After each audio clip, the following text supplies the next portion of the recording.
When I was 22, I promised myself until the age of 30 to make it as an entrepreneur.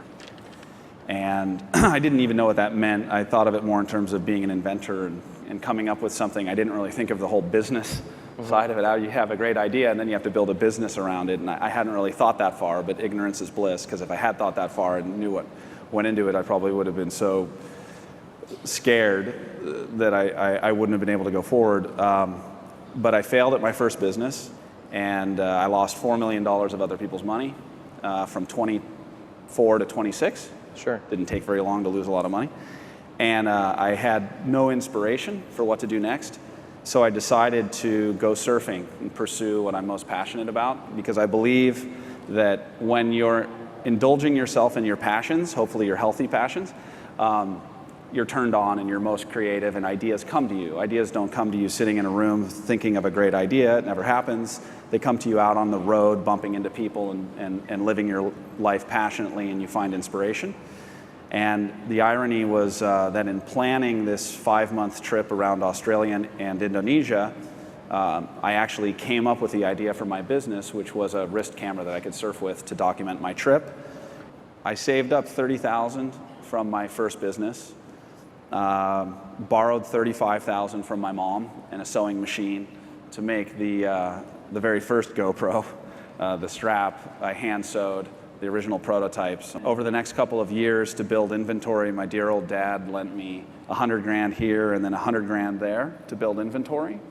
And we scaled the business off of that. And we learned early on that our international distributors would pay FOB Hong Kong, right? So they would pay when we would ship to them from Hong Kong. So we would, in the day, get paid by our international customers before we even owed the factory the money. Right. And we went against the grain, and we built our international business first because they would pay up front.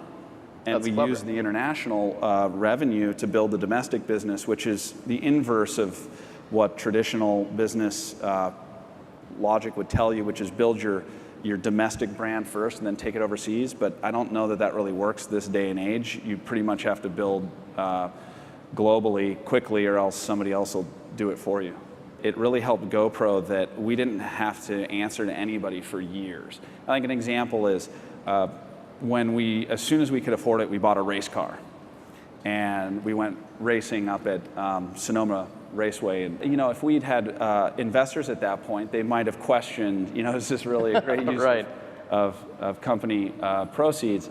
And in the end, it led to one of the biggest ideas that we ever had at GoPro, which was to get the camera off of the wrist and make mounting accessories so that you could use the camera, mount the camera in any way imaginable. And the way that happened was, I was in racing school and they wanted to charge me a bunch of money to put a camera on the car, and I thought, that's crazy. I've got my wrist camera in my trunk of my street car.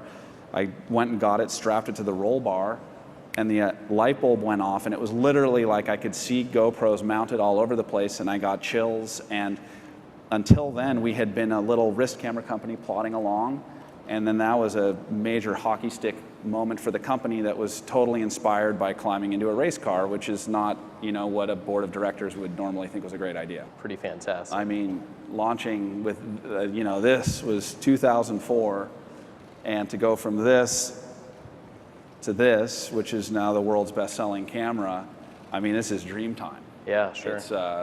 It's all been a dream. We're very careful to be very appreciative for the success that we have right now, but also we still wake up scared every morning that we're smart, but we're not that smart. Fear is powerful. Yeah, fear drives you a lot harder than success does.